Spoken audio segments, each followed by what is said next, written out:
All right, everyone. Happy Labor Day. Happy Labor Day. And welcome back to... The Chiss Ascendancy. Today is episode 33. 33. That's right. The big 3-3. I like the little at the end of that sound. Yeah, thank you. That took a lot of work for me to do. It's episode 33. Today we're talking about Star Wars zombies. Star Wars zombies. But before we get too far ahead of ourselves, we have to make amends. Yep. We have to make something wrong right. There you go. Seismic charge effect. You're welcome. The greatest sound in Star Wars Episode 2, Jango Fett is on the way to Geonosis being chased by Obi-Wan Kenobi.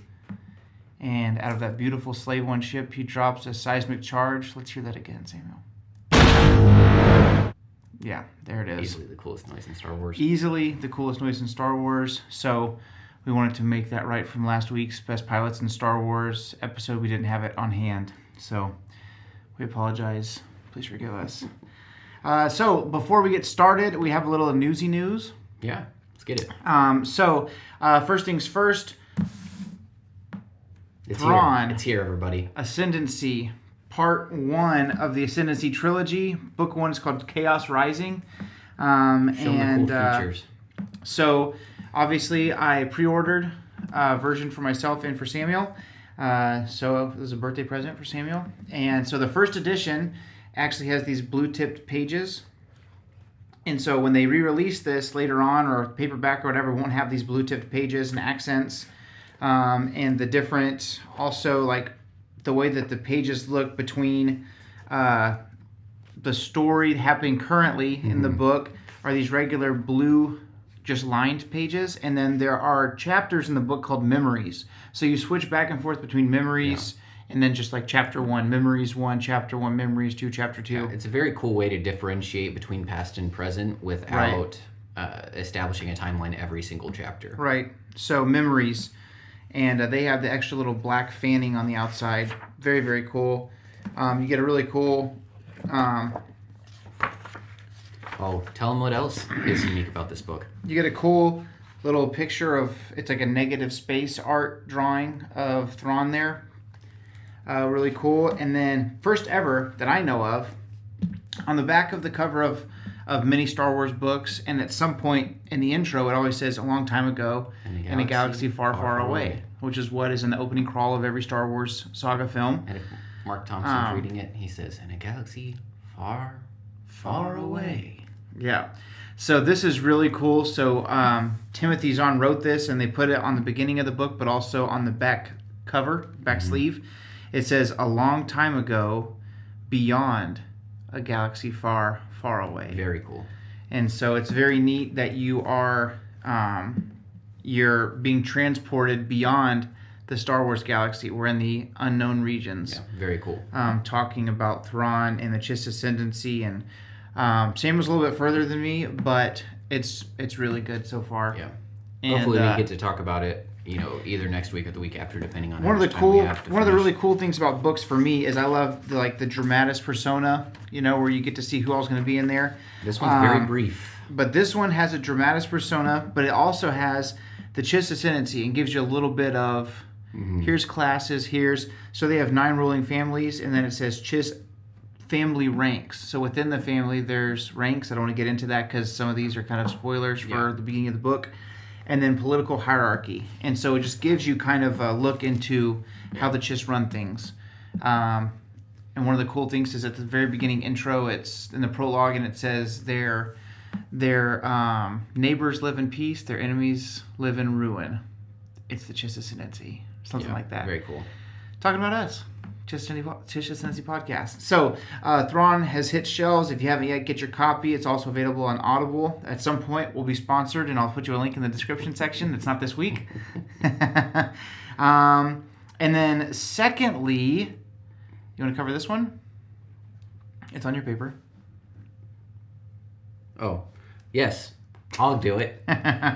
So, you may or may not remember, we talked about the High Republic a while back. A while ago. Pretty much right after it first dropped and when the news was still hot. And we were thinking, timeline-wise, and we knew it was, 400 years-ish before Something like that. Phantom Menace. And I was like, well, Yoda would only been, 350 or so years old. Right. I wonder if he's going to be in it. And lo and behold, he is. This last week, they dropped some concept art of younger Yoda, and it's sick. He looks spry, and the description. Fit as a fiddle. He has no gimmer stick. There's no cane. There's no little help from the walking stick. He's got his fancy golden robes. Yeah. So the concept art, I'm sure we'll put it in the video, but it has two styles of clothes from Yoda. Mm-hmm. You have the darker robes, which is kind of what he wears underneath his robes during like episode 2 and 3 when he's fighting Dooku and Sidious. But he has like the High Republic kind of if you look up the High Republic novelization by Charles Soule that's coming out, they have that linen with the gold trim, the golden very shimmer fancy, silk. Kind of like a medieval knight kind of look, like a family crest style, like very, very fancy ceremonial robes. And they have a picture of him in those as well. Yeah. And he looks dope. It's very cool. The description that I read was that he is a journeyman during this time, which is so cool because he sticks so close to home base. Yeah, well, for all you of the kind of have to movies. as the Grandmaster. Right. And so, very cool. And then finally, Newsy.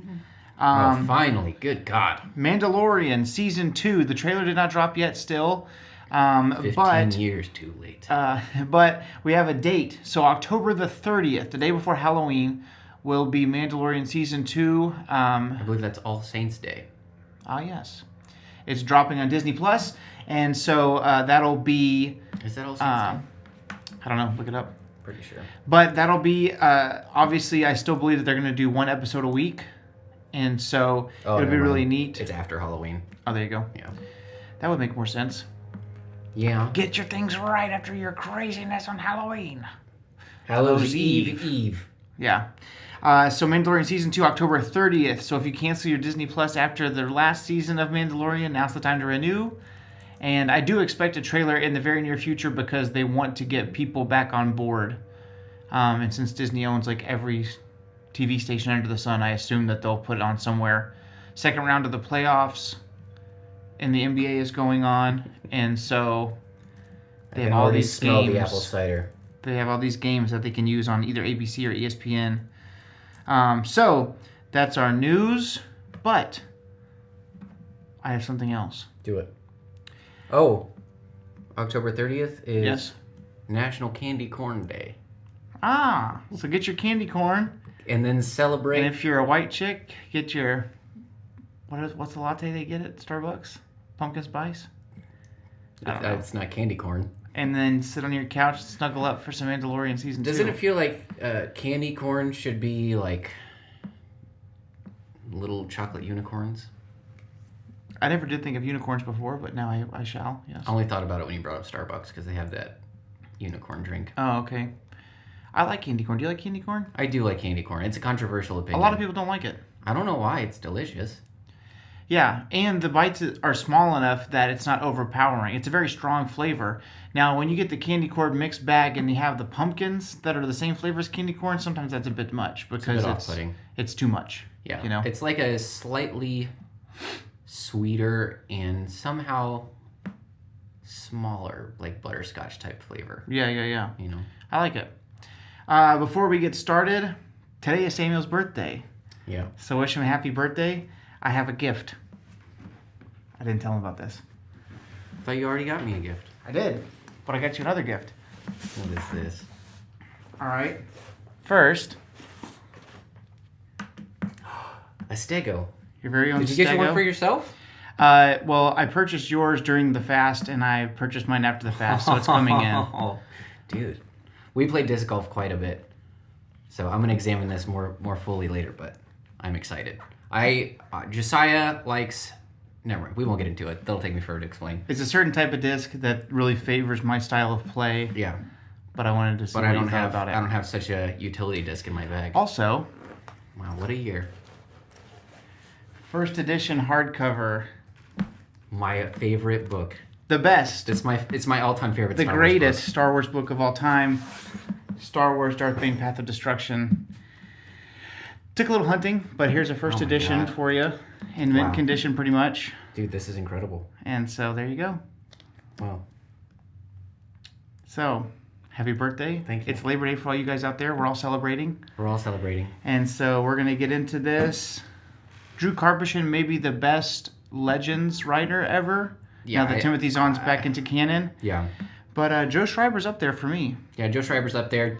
And Josiah asked me, we're going to talk about some of Joe's books here. Or at least one, I don't know. What, did he write the other one? Did he Yeah. write Death Troopers? Yep. Okay. So we're going to get into it. He asked me what I graded these books, and my A+ ranking is Drew. Yep, there you go.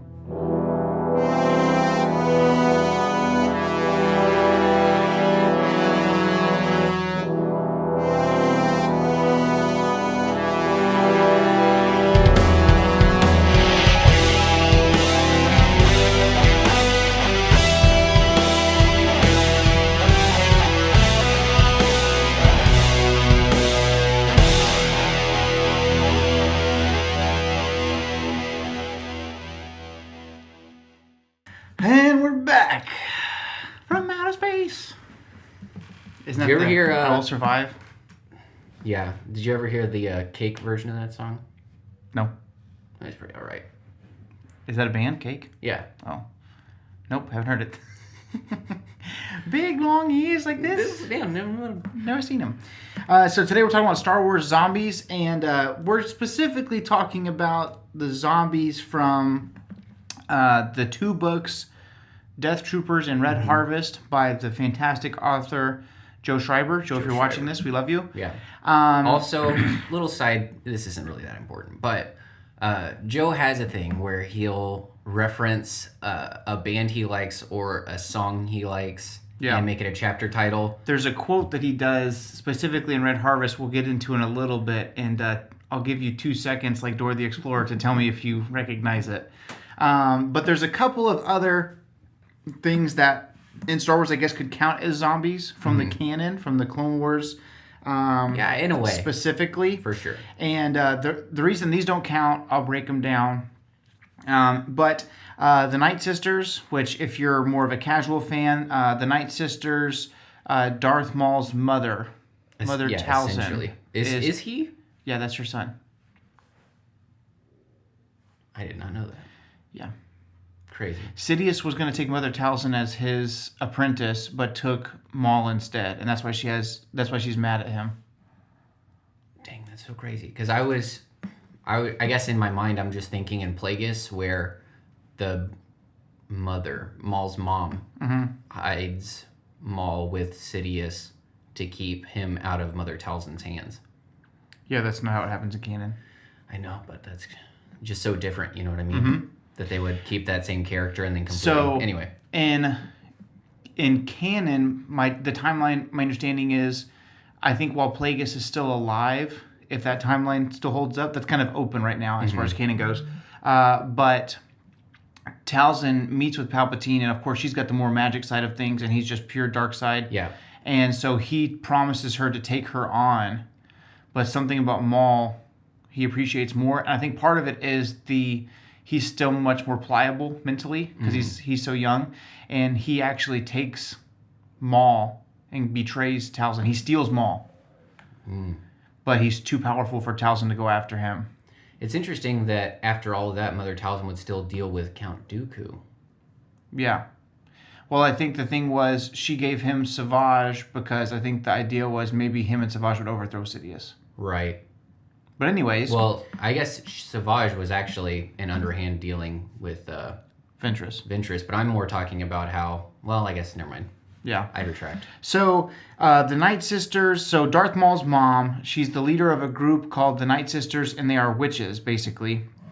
And so they're force sensitive, but they do a lot of, like, rituals and stuff like that. Yeah, they're more there's a dark side magic. Right. You know, that's not necessarily dark side force using. Right. Strictly speaking. And really, her Ventress is, I guess, semi-powerful, but Talzin's really the only one that kind of stands a cut above the rest as far as her ability. And you see her do some cool stuff, like she'll teleport away, or she'll do force visions. Like there's a comic that we could review someday called Son of Dathomir, which is Darth Maul's comic. It's from Clone Wars episodes that were never made. Yeah. And they use magic to take over Dooku. Interesting. Mm-hmm. I know they did some like voodoo stuff when Yeah. So everything was going on in the Clone Wars. in that vein, there are dead Night Sisters that have passed away that they use magic to control them and attack. Reanimate their bodies. Yeah, not Geonosians, to attack battle droids and attack General Grievous and stuff. Mm-hmm. But the thing is, once Grievous finds out what's going on and who's commanding these, it's really the bodies themselves aren't reanimated. They're being reanimated through magic. Right. You know what I mean? Right. And so Similar those don't to really count to me. If you've read and or watched, well, I guess if you've watched Harry Potter, the Inferi are reanimated corpses. But they don't have like a sentience to them really at all. Yeah, they don't really have a mind. Yeah, so in the Half-Blood Prince, you'll see them in the lake. Yep. And then secondly, the Geonosians, if you don't know what a Geonosian is, in episode 2, they're the bugs. They suck. They sound like that, basically. Almost like Perry the Platypus, I guess. But they have an episode in the Clone Wars where the Geonosians are brought back to life. But, again, these don't count in my mind because they are infested with what are called brain invader worms.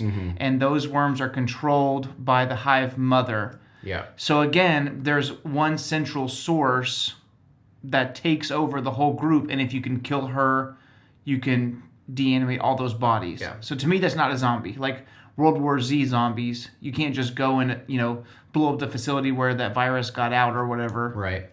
I think, just a little bit of more of a reference, if anybody's ever read, if you get towards the end of the Ender's Game, or if you're somewhere in Speaker for the Dead, you'll learn that the bugger species is a hive mind, and they're controlled by a queen. Yeah, hive mind is a good way to put it. And I feel like maybe the writers for Clone Wars borrowed that because it's very similar in their physiology and the idea that they're ruled by a hive mind.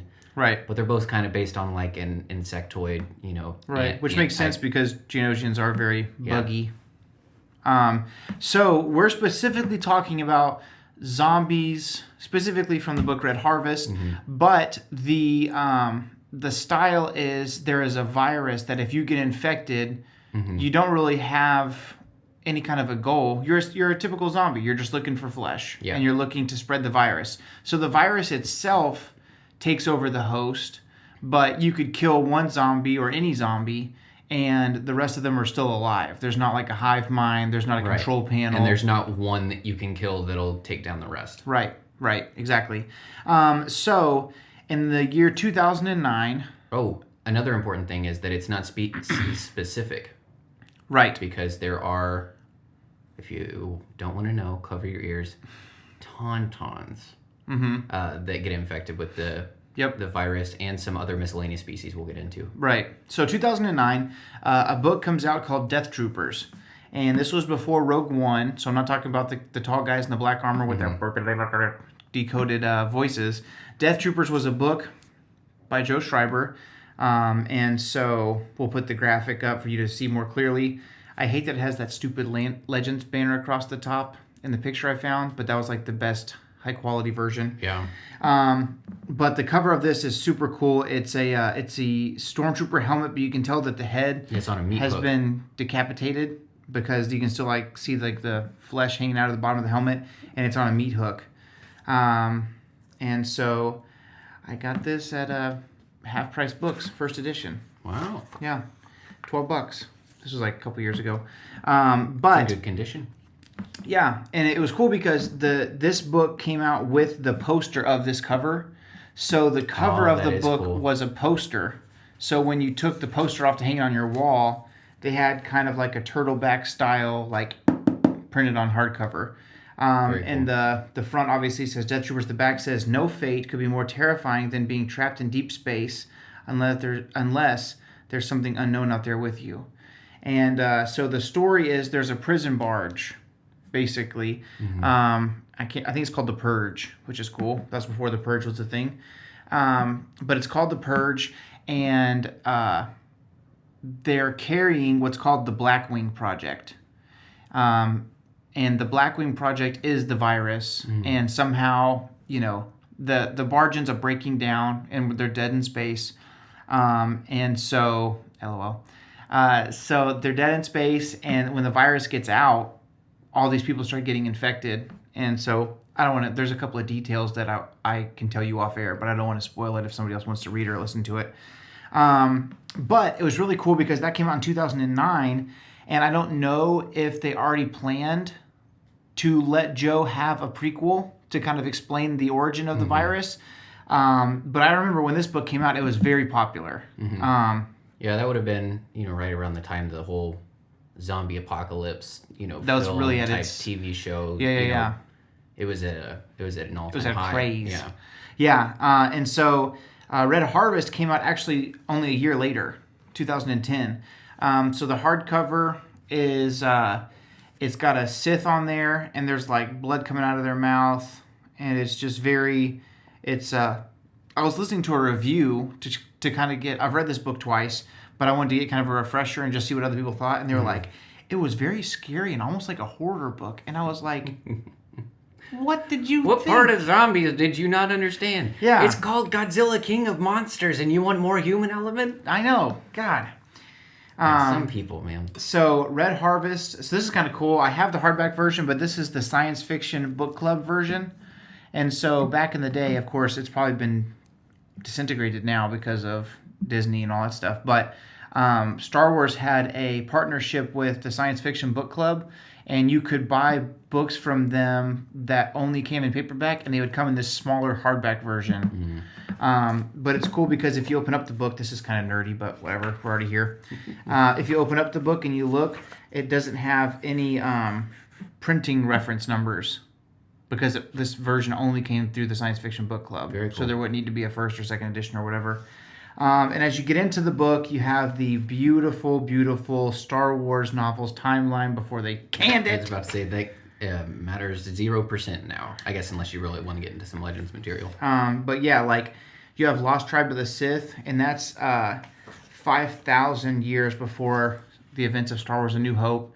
And then you fast forward to the fourth page, and 43 years after Star Wars: A New Hope, you have the Fate of the Jedi series, which I think there's one more book after that got printed, but that's like very, very, very far in the future. I think it's the farthest we ever got as far as novelizations. But we're specifically going to talk about Red Harvest today because me and Samuel have both read it, and Samuel actually read it or listened to it on Audible very recently, and we were talking about it. And so next week or the week after, we're definitely going to do a talk about Thrawn, but it was almost 400 pages, and we got it like 2 days ago, and so... And we've been busy. Busy time of year for us.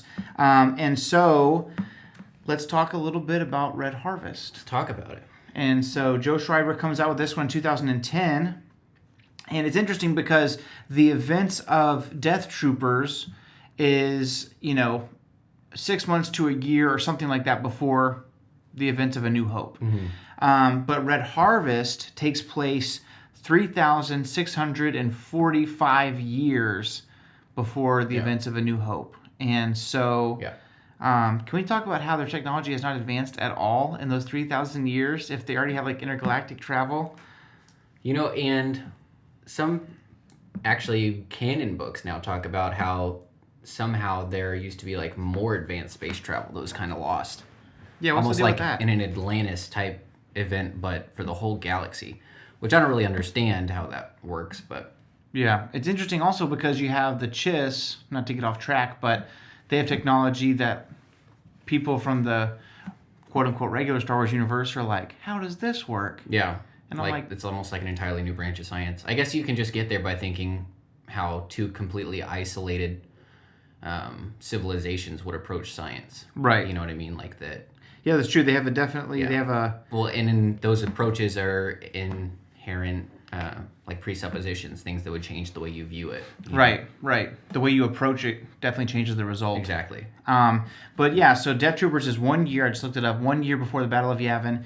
This one's 3,645 years before the Battle of Yavin. So can we talk about that for a second? Like, how that goes untouched, undiscovered. Yeah. So there's a formula. Basically what happens is there's a Sith, okay? So... And this particular virus was discovered some 1,000 years before the events of Red Harvest. Right. And it's being rediscovered Right. by So, the main what I was gonna antagonist. Right. So what I was gonna say was, you have 3,600 years before, Yeah. right?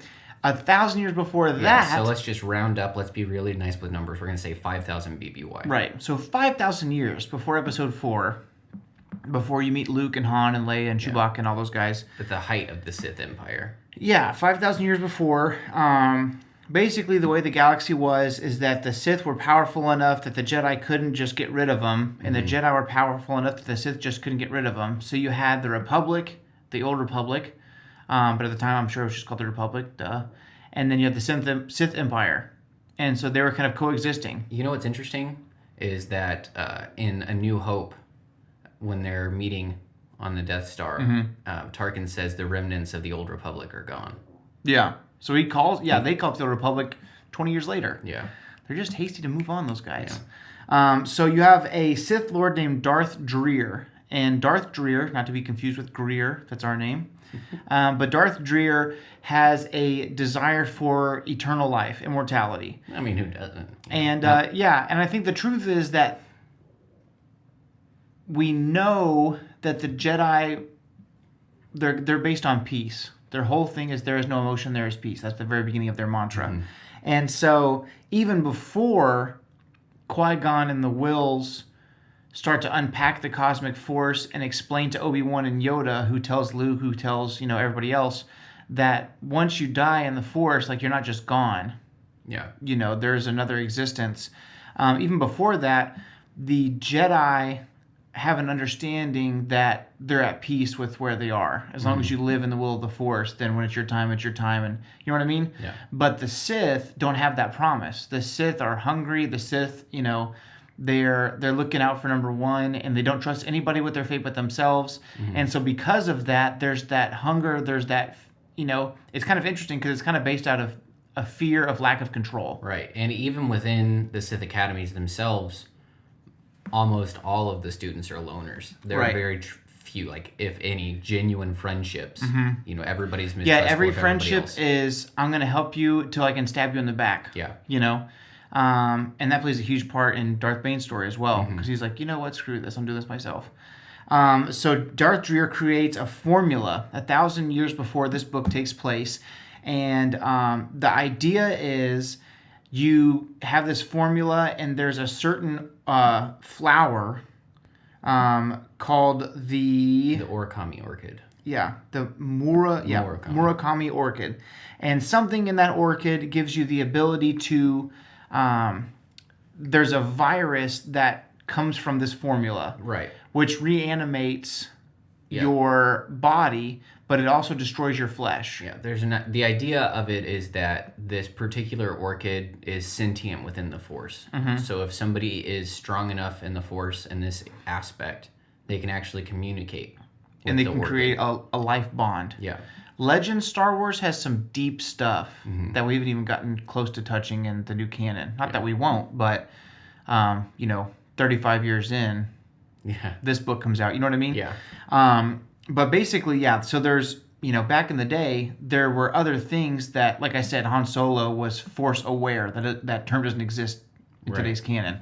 So this flower was strong in the Force, could communicate telepathically if you had a strong bond with it, and it created a virus that if you had a counterbalance to it, it could keep your mind and your consciousness alive forever, but it would destroy your body, so it would be pointless. Mm-hmm. And so you had to create the formula, but also somehow create a check within it, have a separate formula or whatever that you can take that will keep your body, your vitality going, so that your mind and your consciousness and your drive and your passion would live forever, but it doesn't destroy your body. And the interesting thing about this virus is that the virus itself seems to have a degree of sentience because it's a perverted form of the orchid. So it's communicating to the people that it's taking over. Mm-hmm. There's one particularly strong Sith apprentice who is lured into it. He offers himself up to the virus. Yeah. To be taught. To be taught so that he can become more powerful,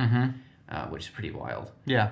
But the idea was that the virus was making him promises, you know what I mean, that once he was consumed, that he would have something. Yeah, some kind of strength, some kind yeah. of, and I think the goal is more, power is the goal of the Sith. Always, yeah. And so the idea is, even if I don't inherently just get this new rush of power, to have unlimited time to gain strength and knowledge and wisdom and power, Right. is the idea. It's just as good. So Darth Dreer creates this formula, and as he's creating it, he's storing it in a Sith holocron. Kind of, he's vlogging, his experiments. And then before he can realize, so this is just going to take over my mind, my body will be infected. And I think that's why it's called a virus once it's taken place, because they realize it's not just a formula you take. It kind of, like you said, has a life of its own. Mm-hmm. And once it spreads, just like a regular virus, obviously it's 2020, we're going through this whole COVID thing, through spit, through blood, through Cover whatever. your eyes. It can get in through your eyes. Can't get in through your eyes. And so the idea is that they have to have some kind of a, what's the word I'm looking for? A cure, I guess, of some sort. Antidote. A vaccine, an antidote that allows the virus to affect your mind but not your body. And Darth Dreer realizes this too late, and he actually dies. Yeah. Well, and he knows about it. Right. Yeah, but he's just unable to take Right. the final step. It's kind of interesting because until you take the formula, until you basically make yourself sick. Crabs. The secret formula. The secret. Hand it over, Crabs. Assert yourself, SpongeBob. Until you, infect Crabs. yourself with the... until you take the heroin. Had to get that in there. Until you... Missed it last week. until you, inject yourself with the virus, you don't know what the side effects are. And poor Dreary, he's like... Just leads a dreary existence. Eternal life, inject myself in the throat. And then he's like, it's rotting my flesh. Where's my anti-flesh rot vaccine? They didn't create one. So 1,000 years later, there's a Sith Lord, Darth Scabrous. And so Pretty cool Scabrous, very Scabrous cool. is like the ultimate at that point. Mm-hmm. He's the leader. I can't remember the planet they're on. I can't either. It's But it's not unlike what's it compared to? Megiddo. yeah, It's an ice It's very planet. snowy, very icy. It's typical Sith, trial by fire. If you're not living on lava, you're living on ice. It's so icy that there are tauntauns involved to give Yeah. you it's a benchmark. Mm-hmm. It's not quite Hoth, but it's close. Yes, exactly. Very similar to Hoth. And so there's a Sith academy there, and Scabrous he's the headmaster. He's essentially the headmaster, but he's also very removed from but the day-to-day. yeah, I was gonna say, like, there's that part of you remember. It's like the Academy lives to serve Darth Scabrous, not vice versa. Yeah. It's similar to I think it's Half-Blood Prince, where Harry really needs answers from Dumbledore, and Dumbledore's just nowhere to be seen. Yeah. And you find out later he's trying to destroy the Horcruxes, and his hand looks like it's been in a chimney stack. but he's like, remember when he's like, look at me? Yeah. There's that, Scabrous is like that, except for if you yelled at Scabrous, he just cut your head off. But essentially, there's the Academy, and then there's like a spire off to the side, and at the very top of that tower is his lab. And, basically, the whole time in this book, that's just where he is. Yeah. For the most part. And for the beginning part. yeah. He's kind of out and about later. Well, I guess what I mean is that's kind of described how he's been for a while as he's working on these projects.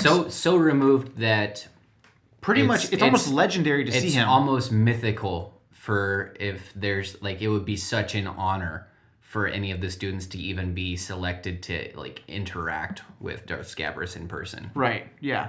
It would be almost as if I told you, dude, I just saw Darth Scabrous.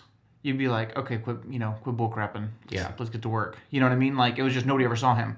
And so he's making this formula, of course, the Sith, before Plagueis realized that you could just try to manipulate the midichlorians themselves, it was just keep going, just keep living. And so how can I do that? There's this formula. He discovers the holocron of Darth Dreer. He unlocks it, which is a very unique power to do that sort of thing. And so obviously, the Sith don't want their secrets going out to just anyone. So to be powerful enough to unlock the holocron means that you deserve to unlock the holocron. That's kind of their mindset on things. And so as he's making this formula, he's realizing he has every ingredient but this orchid. Mm-hmm. And so he sends out bounty hunters to find this orchid. And lo and behold, they find one. And it's not on Coruscant, but there's a Jedi. I wouldn't say it's a temple, but it's like an observatory. Yeah, it's like a space station greenhouse. Yeah. And it's interesting because this is the only time that I can think of that they talk specifically about the Jedi, some kind of core. I can't remember what it is. Where Hestizo, she's a part of like the Jedi Green Thumb Corps. I can't remember. There's the gardeners, basically. But you hear about them in Master and Apprentice, I want to say, that Qui-Gon reflects a lot that he should have just been one of the Jedi Temple gardeners. Because they have their... Yeah, maybe so that rings a bell. Yeah. So Hestizo has this incredible bond with this orchid, and the bond is so strong that the orchid cannot live if it's separated. Yeah, once it's removed from its mother-in-law. It's in a stasis chamber essentially, and it's perfect conditions, and if it's removed from those perfect conditions, it can't survive without being in a certain proximity of Hestizo. That's how the I forget the guy's name because I think it's the only book I've listened to that he's read, but that's how he says the main character's So in the name. in the audio book, the flower and the main girl character, the Jedi character that's attached to the flower, they communicate telepathically, and so it's like Hestizo. They're taking me, Hestizo, help! Hestizo, I'm cold. Yeah. Oh, no, Mr. Bill! No, Mr. Bill! No! So, Mr. Bill! So basically, they take, there's this, there's a bounty hunter named Tolk. He's a whippet. Yeah, he's a whippet. We'll put a picture here. Very cool species. One of my reference, favorites. It's Krook. Yeah. One of the coolest Jedis ever. I'm just saying. Is a whippet. And so, very warthog-looking guys, except for they're like 7 feet tall. 6.5 feet tall, maybe. Well, not all of them. The bigger ones are like 2 meters. It's so strange because, in the book it says it's the biggest whippet she's ever seen. And it was 2 meters. And it was 2 meters, which is, how much is that? It's like 6'7". Pretty tall. But if you look it up, I can't ever get a for sure, there's not how big anything they are. legends-wise, but just I was curious if it were... The only reason we have this on the top of our heads is because he's thinking, maybe Krook would be bigger than Chewie, but... The low-end average of a Wookiee is 2 meters. So. Right. So, basically, she's removed, and when... I can't remember if Hestizo tells him or what, but basically, Tolk realizes that he can't... Hestizo spills the beans, because she's not a warrior. She's not a good fighter. Yeah, that's not her strong suit. Right. But she has an amazing... It's kind of like in Star Wars Rebels. Ezra's not a fantastic fighter at first, but they do a good job of on purpose showing you early in the show that he has an affinity for a connection to animals in the Force. Yeah. Which really screws our boy Thrawn over in the end. And it's not just with this orchid, her bond. There's a point where there's like a fungus growing in a ship, and her just being in the ship causes it to grow. It's weird because... Man, one thing that's really cool about Legends stuff is that you have all these other writers over the years who are thinking like... Because it's not just one person's imagination anymore. Yeah, you know what I mean? Yeah. So Joe Schreiber just has a fantastic imagination. He really does.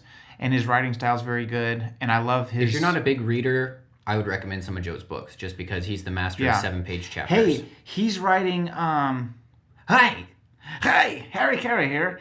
He's writing... Joe Schreiber's writing the young adult... version of the Mandalorian novelization. Oh, wow. And typically I'm like, I will buy the young adult version of things just because I like to have it, but I'll read the adult novelization. But as soon as Joey Joe comes out with that young adult, I'm reading it. I wonder what the differences will be. Honestly, I think it's just the spacing and stuff like that. Or maybe, he's very descriptive. Yeah. So they're taken away, and like you said, it's kind of weird because...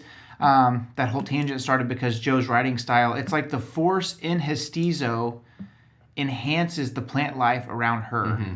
It's kind of like It's like that chick from Sky High. it's kind of like, okay, like in the Bible. Come on, nothing. That was good. That was good. I was taking a Superpowers long, plants, bro. It was taking a long time to get in my mind.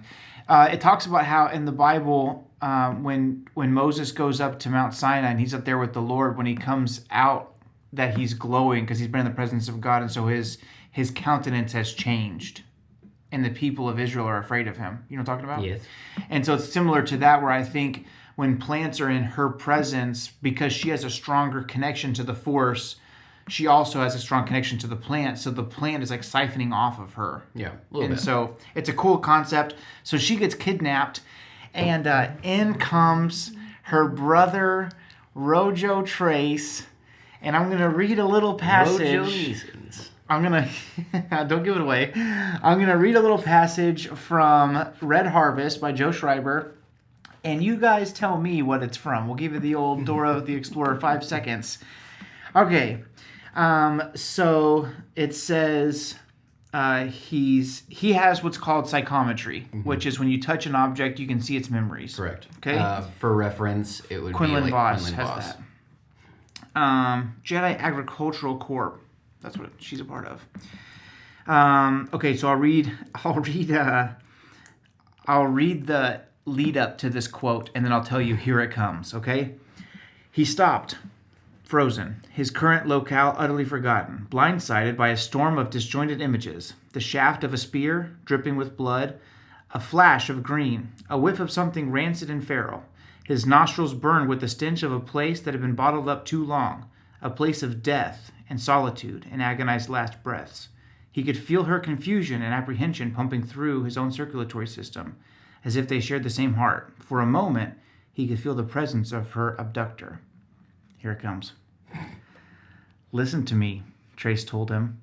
I don't know who you are, but I'm in a possession of a very special set of skills.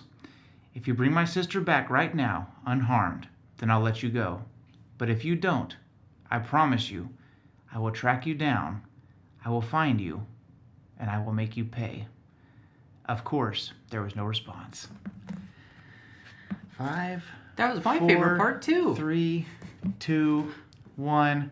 This is a total ripoff of Taken. Ripped off. I was listening to that while I was falling asleep, and I was almost asleep, and then that quote came up, and I was like, Yeah. my eyes just opened. I was Yeah. like, wait a second. Which is funny because in the book Mall Lockdown, he has a chapter called Mind Eraser, No Chaser. No, that's in this book. Oh, that's in this book. Yeah, in Mall Lockdown, he has a chapter called Mute Math. That's right. Okay, yeah. So Mind Eraser, No Chaser, like chapter 2 in here, or something like that. It's really early on, which is a song by, I can't remember the band. The something vultures. So, yeah. Anyways, it was just funny because funny enough, I read this book years and years and years ago, okay? But I totally forgotten about that. And not this last Christmas of 2019, but Christmas of 2018, I'm at my house, and it's nice and crisp outside. It's probably like, 55, 60 degrees. And I was hanging Christmas lights. And The crooked vultures. there you go. The crooked vultures. The crooked vultures. And so I'm hanging up Christmas lights, and because I'm an absolute nerd, I had a Star Wars audiobook in my headphones instead of music. And I was like, you know what feels Christmassy? Star Wars Zombies by Joe Schreiber. So I'm listening to this book in my headphones. Like I said, I read this during college, but it had been, probably 5 or 6 years. And so as I'm listening, I'm just trying to hang up these lights, and I'm putting the little clips in the shingles and all that stuff. And it's like, I have a specific set of skills.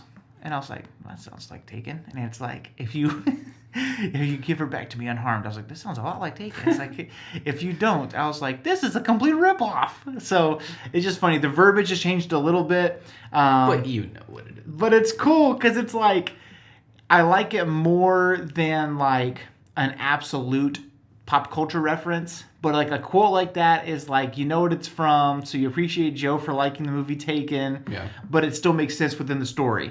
So I really appreciate that. But anyways, so Rojo Trace, Jedi Knight, he's found out that his sister's been taken, and so he's chasing after her and her abductor, which is Tolk, the Whipped Bounty Hunter. And when you get to this place, basically, once the orchid gets there, the Sith Lord Darth Scabrous realizes, well, we have this freaking girl here, we don't need her. But he does need her. And so I don't know how far ahead we want to go. What's our time? We're probably like 45 minutes in. Okay, we'll jump ahead. So basically, he's using the orchid to create the formula, and it works. Correct. And so there's these different Sith apprentices, and he's like, I can't remember if he calls them to his room or if he just like abducts them from their own school. The own principal is just like, I need you. He does. He steals them, basically. And so he's abducting these kids, and it's funny because they're Sith, so they can't be like, we're worried about our friend. But everybody's really freaked the freak out. Right. And all the teachers are like, survival of the fittest. Whatever is best for the Sith Order. Like, if you got snatched out of your bed, that's your fault.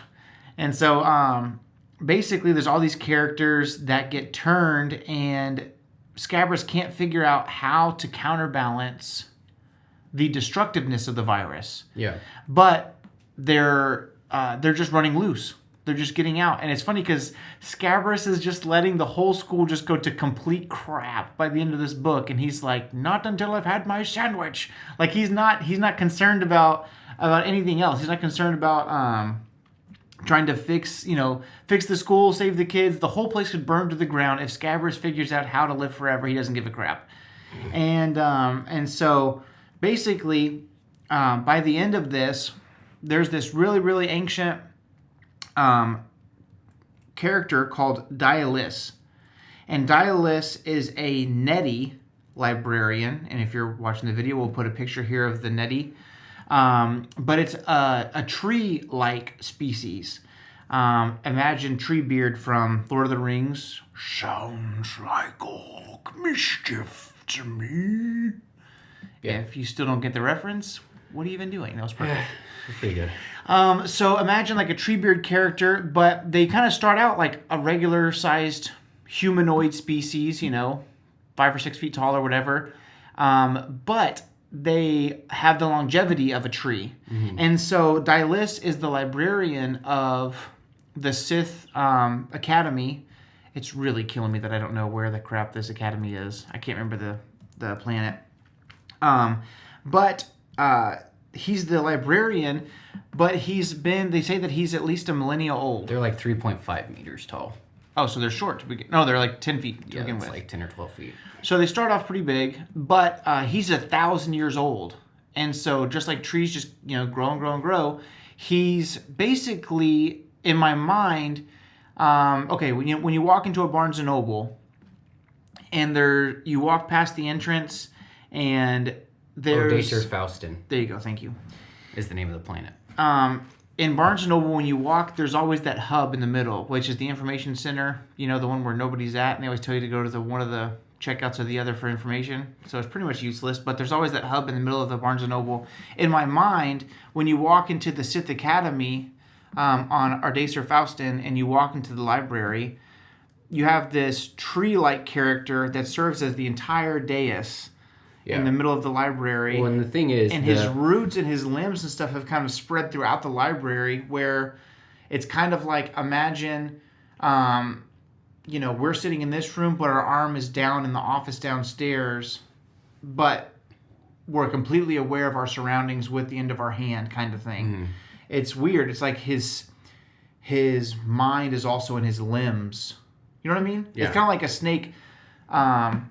their tongue isn't for tasting, it's for smelling. Yeah. And he, as far as we know, he's been the librarian at the Sith Academy forever. For as long as the Sith Academy has existed. Mm-hmm.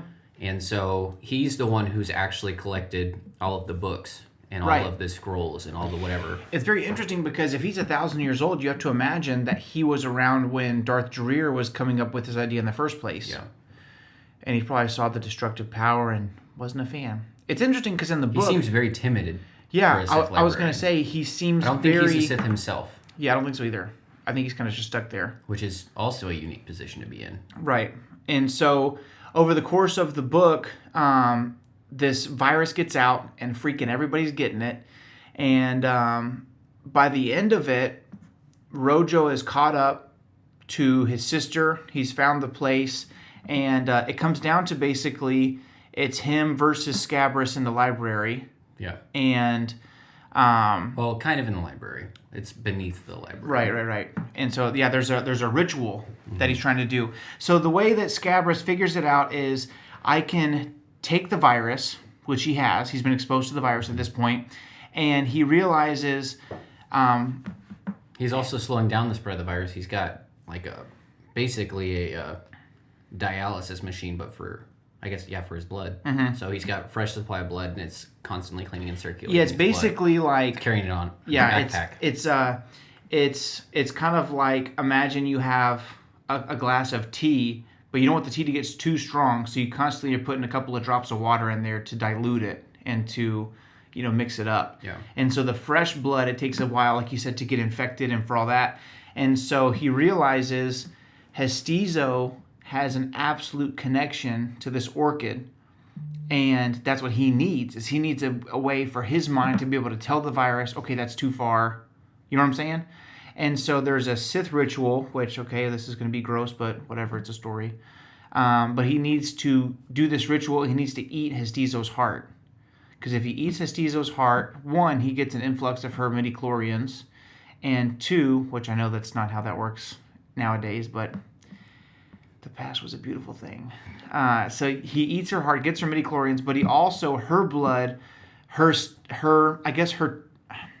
midichlorians are midichlorians, but her connection to the Force will be ingested into him, and basically... Under the conditions of the ritual, yeah. Right. And so his connection to the orchid will be amplified to the place where he can control the virus. Right. And the interesting thing is that the orchid has a separate consciousness even after being absorbed into the solution. Mm-hmm.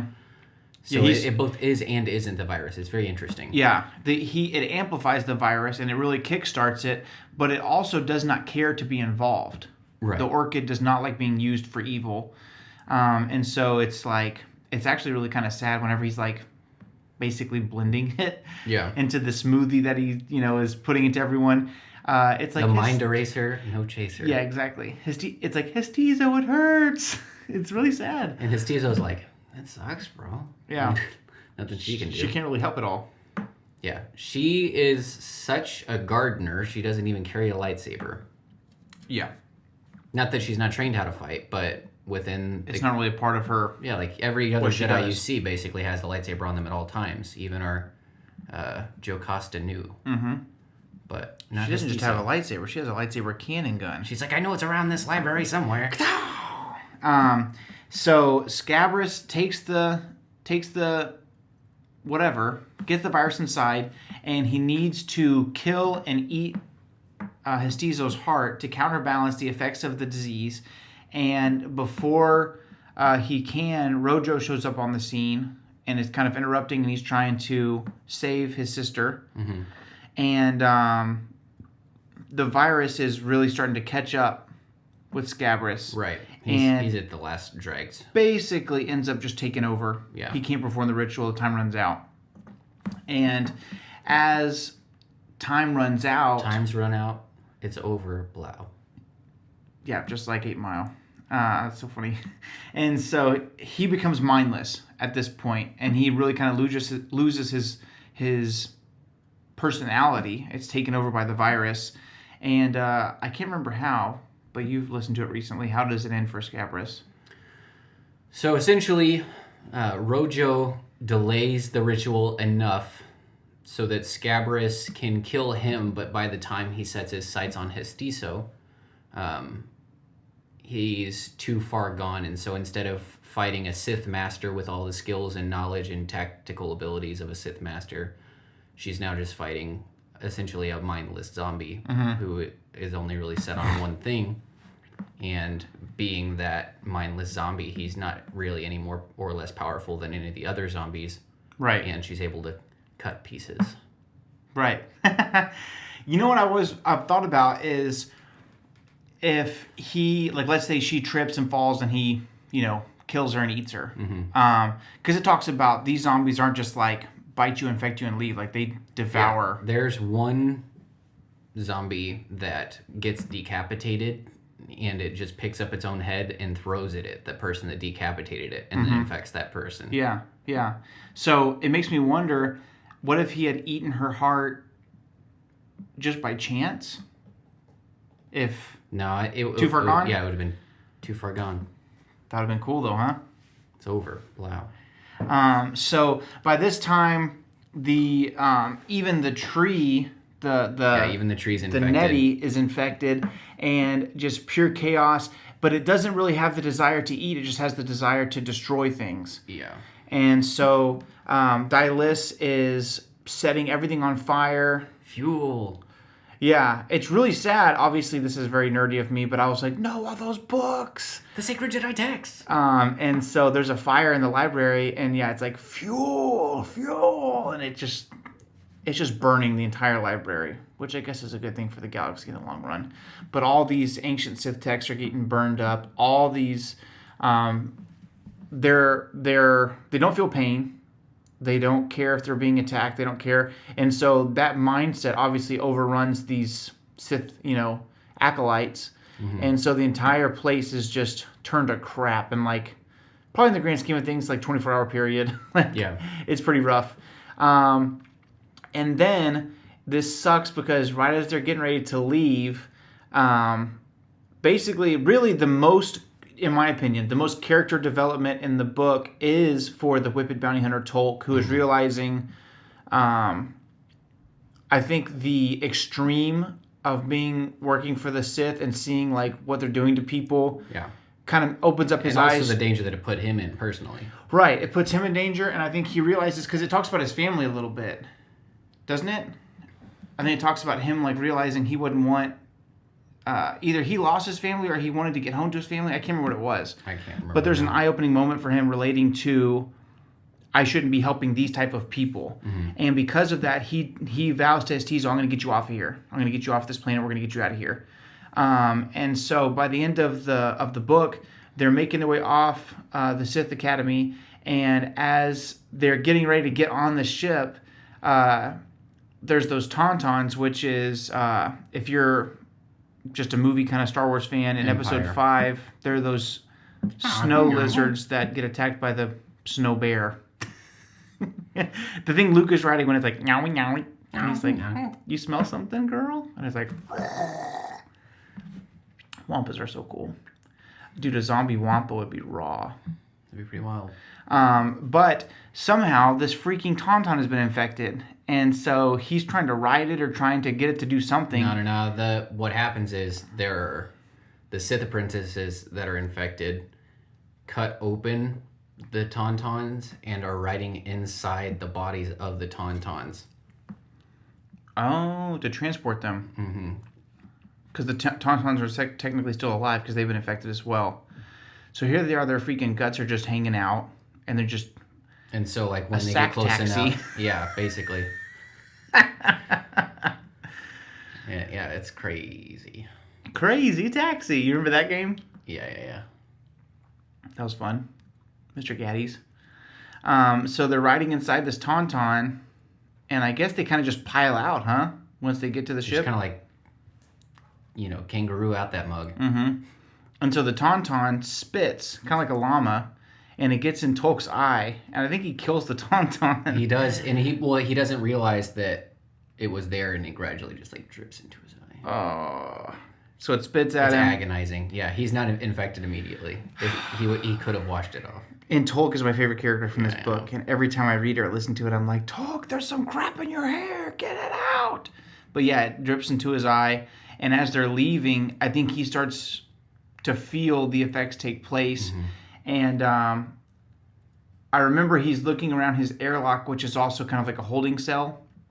Very cool idea, like you said, to have an airlock where you keep your prisoners. So if they just really start getting rowdy, you just dump them into space. Which, in Leia's case, they would survive. But basically, he's looking around, and he's looking... he's looking around, and the airlock is also kind of like his trophy room. Yes. And he's having this moment where he's like, well, here goes this. You know what I mean? And so he can feel the virus spreading, and my boy Tolk goes out like a hero. He chains himself so that he doesn't to the infect wall the or others. floor or whatever, and tells His diesel. He's like, hey, this thing's getting me. And she says, let's try to get you an antidote. Let's try to figure it out. And he's like, ain't happening. And he tells her, He can feel it, yeah. I can feel it growing. And he's looking down at his hands and he goes, you need to jettison me out of here pronto. Because think about it, they're impervious to pain. So, And you've already got somebody who's like such a proficient fighter. he's already a great fighter. He's already beat her in a fight. Yeah. And she's a Jedi. Weapons are just already an absurdly strong Right. species. And imagine there's that movie, old movie Ben-Hur. Remember that? Mm-hmm. And they're on a slave ship and they're basically rowing for the Roman Empire. And you got a guy that's like, dome, dome, dome. And that's how fast they row. And there's this one moment in that movie where the ship's going down, but all these slaves are chained to their row.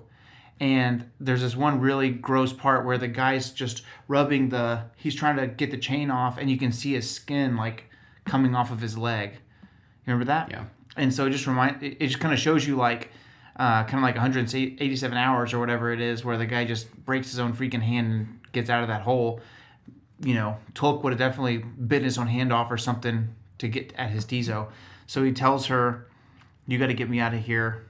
Has kind of a change of heart. And so he's chained to the wall and she jettisons him into space and survives. And I can't remember how, but she finds another orchid. It was hatched. I think they call it the seed brother of the orchid or something like that.